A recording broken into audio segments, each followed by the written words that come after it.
Good morning, dear students. How are you all? I hope you all are fine, safe, healthy with your parents. Dear children, be safe and stay healthy. Today, you are going to learn Poem 5, A Father to His Son, written by Carl August Sandburg. Yes, do you like advice? Will you give advice to someone? Yes, here a father gives his son a set of guidelines and values to steer through the uncertainty and complexity of life. This poem is a significant piece of American poetry which was written in the year 1936. Okay, dear children, shall we discuss the poem? The title, A Father to His Son. Okay, students, let's see the warm-up question. Every parent is anxious about the welfare of his or her children. Parents express their anxiety by advising them almost all the times. What kind of advice do you frequently receive from your parents? Fill in the bubbles. Tick the ones you like to follow implicitly and give reasons for the ones you don't like to follow. Here the bubbles are given. So I will read out the advices and you can fill up in the bubbles. Wash your fingers before eating. Don't stay awake till late night. Who are you talking to over the phone for a long time? Okay, dear children, you can fill up these bubbles and write in a notebook and send it to me. And let's learn the hard words and its meaning in this poem as a glossary. First one, humdrum, monotony. It means boring routine. Second one, soft loam. It means fertile soil. Third one, lashes. It means whips. Next one, thwarted. It means frustrated. Next one is white lies. It means lies told to avoid hurting one's feelings. Next one is quest of lucre. It means money gained in a dishonorable way. The last one is resenting. It means disliking.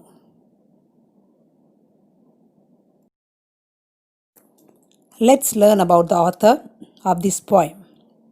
Unit 5, Poem 5. The topic of this poem is A Father to His Son, written by Carl August Sandburg.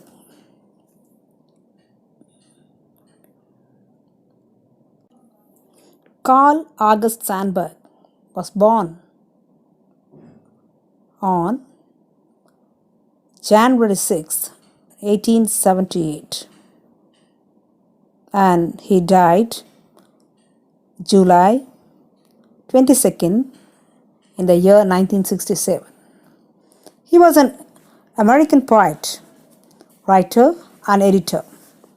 He won 3 Pulitzer Prizes, 2 for his poetry and 1 for his biography of Abraham Lincoln. During his lifetime, Sandburg was widely regarded as a major figure in contemporary literature, especially for volumes of his collected verse, including Chicago Poems in the year 1916. Chicago Poems in 1916, Cornhuskers 1918, and Smoke and Steel 1920. He enjoyed unrivaled appeal as a poet in his day. Perhaps because the breadth of his experiences connected him with so many strands of American life, and at his death in 1967, President Lyndon B. Johnson observed that Carl Sandburg was more than the voice of America, more than the poet, of its strength and genius. He was America. Sandburg had a middle school named after him. In this poem, a father is thinking about the advice he wishes to impart to his son. Let's learn the gist of the poem. A father tells his son, who is reaching manhood, to be strong and steely like a rock, to face storms and to overcome monotony. It would also guide when he gets cheated and alert him when he is lazy.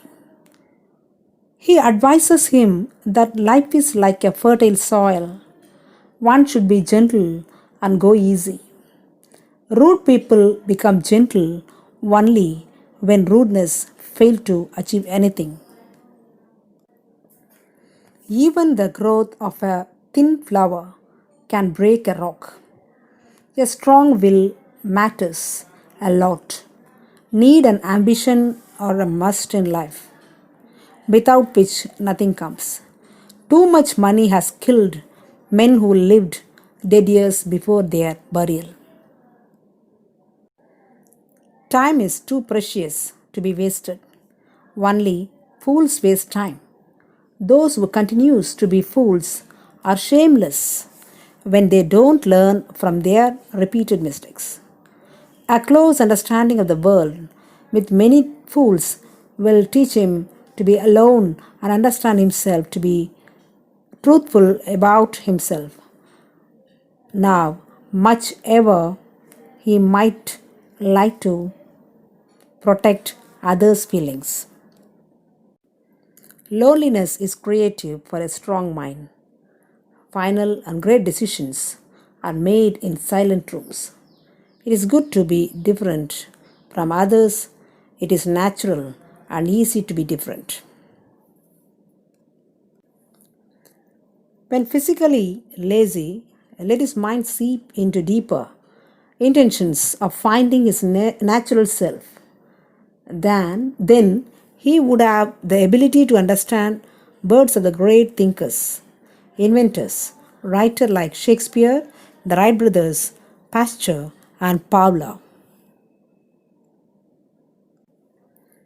When imaginations are set free, he can bring changes into a world that hates changes. He will be lonely to have plenty of time to work on when he knows as his own field and excel. A father to his son. Summary of this poem. This poem is a kind of brief description of worldly wisdom given by a father to a son. Here, a father who has earned experience from the life wishes that his son should lead a life where he could have enough energy and stamina to grapple with the hurdles that come in the pathway of life.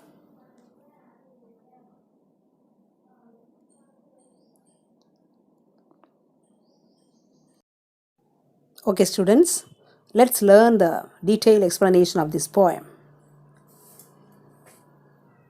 The first stanza, a father sees his son nearing manhood.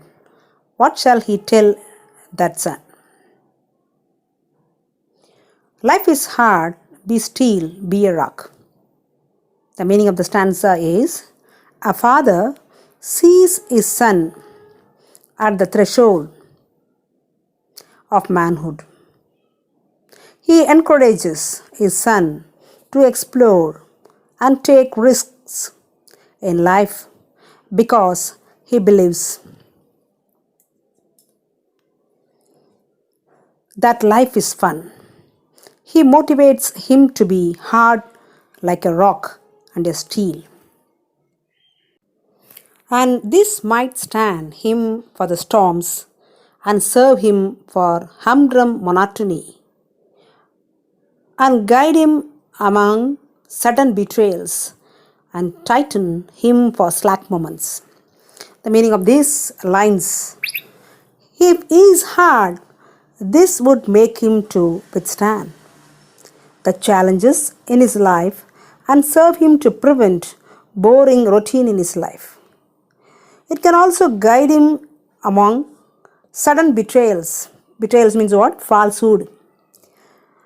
It can also make him active in his slow progress. Eighth and ninth line. Life is a soft loam. Be gentle.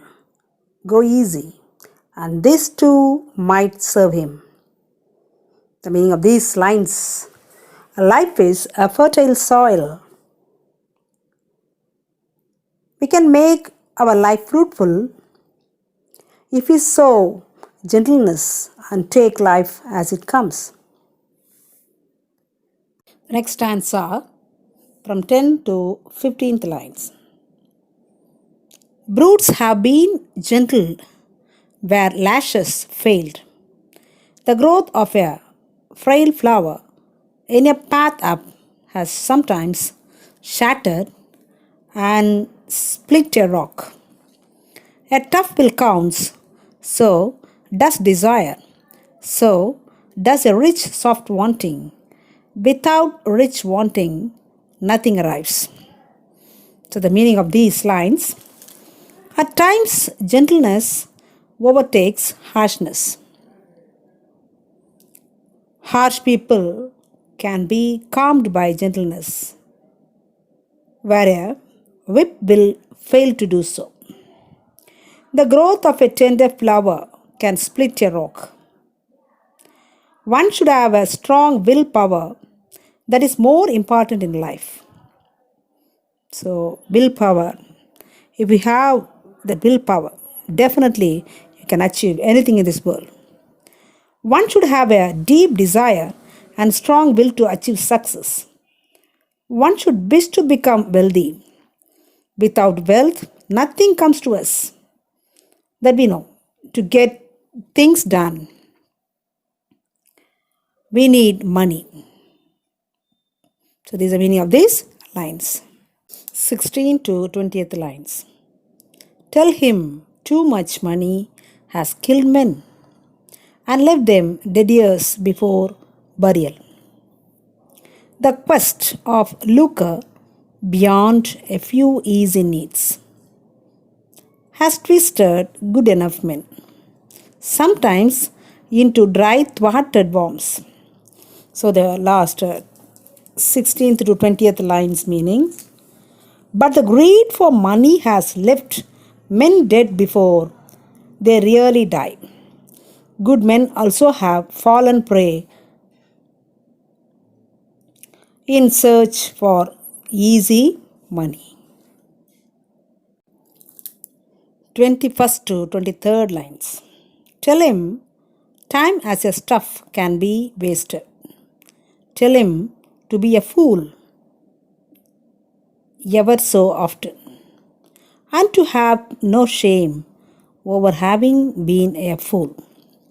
So, meaning of these three lines are: time for leisure is not a waste. When you seek knowledge, never feel ashamed to be called a fool for not knowing things. 24th to 27th lines. Yet, learning something out of every folly, hoping to repeat none of the cheap follies, thus arriving at intimate understanding of a world numbering many fools. The meaning of these lines: at the same time, learn from your mistakes and never repeat the cheap mistakes you have done. Folly means mistakes. By never repeating his mistakes, he comes to have a close understanding of the world around him with a number of fools. And next 28 to 31st lines. Tell him to be alone often and get it himself, and above all tell himself no lies about himself. Whatever the white lies and protective fronts he may use against other people. So, meaning of these stanza: do self-analyzing often. Be alone sometimes to improve on himself. Do not hesitate to accept your shortcomings. Avoid telling lies to protect self against other people. He should always be honest and move forward. 32 to 35th line. Listen carefully. I will read out line by line. Tell him solitude is creative if he is strong, and the final decisions are made in silent rooms. Tell him to be different from other people if it comes natural and easy being different. The meaning of this stanza: if he is strong, loneliness helps him to be a creative. The final decisions are always taken in silent rooms. He should be different from other people if that is his nature. He should not be one among the people. He should be unique and different if that is what makes him happy. Okay, children. Now let's learn 36 to 44, the last lines. Let him have lazy days, seeking his deeper motives. Let him seek deep for where he is born natural. Then he may understand Shakespeare and the Wright brothers, Pasteur, Pavlov, Michael Faraday, and free imaginations, bringing changes into a world resenting changes. He will be lonely enough to have time for the work he knows as his own. So, the meaning of these lines: the son may need lazy days to find his inborn abilities and to seek what he is born for. Then he will understand how the works of Shakespeare, the Wright brothers, Pasteur, Pavlov, Michael Faraday, and free imaginations brought changes into the world which dislikes changes. During such resentment means disliking, let him know that it is time for him to be on his own and work to achieve like others to change the world. So, dear children, from this poem, you have to get an idea that we never be disheartened. We have courage and nothing is impossible. And we must have willpower. That leads us to the greater part of the world, the great victory in our lives.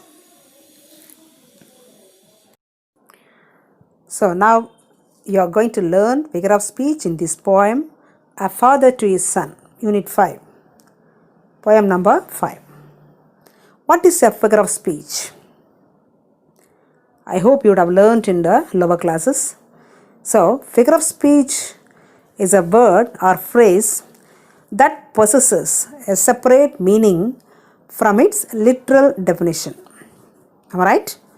Yeah. It can be a metaphor or simile designed to make a comparison. It can be the repetition of alliteration or the exaggeration of hyperbole to provide a dramatic effect. First one is metaphor. What is a metaphor? A metaphor is a figure of speech that describes an object or action in a way that isn't literally true, but helps explain an idea or make a comparison. See the line, the poem line, life is hard, be still, be a rock. So what is the meaning of this line? Yes, one should face like a rock and steel. So life is compared to hardness as a rock and steel. So there is a hidden comparison in this line. So it is called metaphor. And next one is transferred epithet. What is transferred epithet? It means when an adjective usually used to describe one thing is transferred to another. An epithet is a word or phrase which describes the main quality or phrase, which describes the main quality of something. So here is a line is given. Free imaginations bringing changes into a world resenting change. So what is the meaning of these lines? Free imaginations help to bring about a change in the world. Change in the people in the world are referred have to dislike the changes. So this is transferred epithet. Next one is anaphora. What is anaphora? Anaphora is a repetition of a word or expression at the beginning of successive phrase. See this line, tell him time as a stuff. Tell him to be a fool. So tell him is repeated here. Right? Anaphora is the figure of speech used here. Tell him is a anaphora used here. As it is a repetition of words at the beginning of successive phrases, successive lines in this poem. So this is anaphora. Next one is personification. What is personification? Personification is a type of metaphor. And personification is when you give an animal or object qualities or abilities that only a human can have. That is personification. Here, tell him solitude is creative if he is strong, and the final decision are made in silent rooms. Yes, solitude helps a strong human being to be creative. So, solitude is personified here. So, this is personification. Personification is the figure of speech used here. Solitude is personified here to be creative person. The last one is alliteration. What is alliteration? The occurrence of the same letter or sound at the beginning of adjacent or closely connected words. See these lines. And this might stand him for the storm. Storm. This, the, stand, storms. So the first letter T, repeat first letter. Then second one also yes. So T and S are alliterated words. So what is alliteration? The occurrence of the same letter or sound at the beginning of adjacent or closely connected words. Okay, dear children. I conclude this poem with the quotes of the poet Carl August Sandburg. Poetry is the opening and closing of a door, leaving those who look through to guess about what was seen during a moment. Moral of this poem is, one should have a deep desire and strong willpower to achieve. One should have strong desire to succeed in life. One should be satisfied with sufficient money to lead life. But the search of money with greed is to be condemned. One should not accumulate money beyond one's basic needs. Oliver Goldsmith has said, "Where wealth accumulates, man decays." Yes, dear children, the moral of this poem is one should have a deep desire and strong willpower to achieve. So, nothing is impossible in your life. If you do it with your strong determination and willpower, you can do anything else in this world. Thanks for watching this poem with explanation. I will send you questions and you can write the answer, relevant answer, in your notebook. Get signed from your parents and send it to your respective English teachers and to me also. Thank you all. God bless you. Dear students, these are your homework questions. Kindly write in a notebook, write the correct answers neatly and send it to your respective English teachers as well as to me. So, before writing, you can get signed from your parents too. Okay, thank you.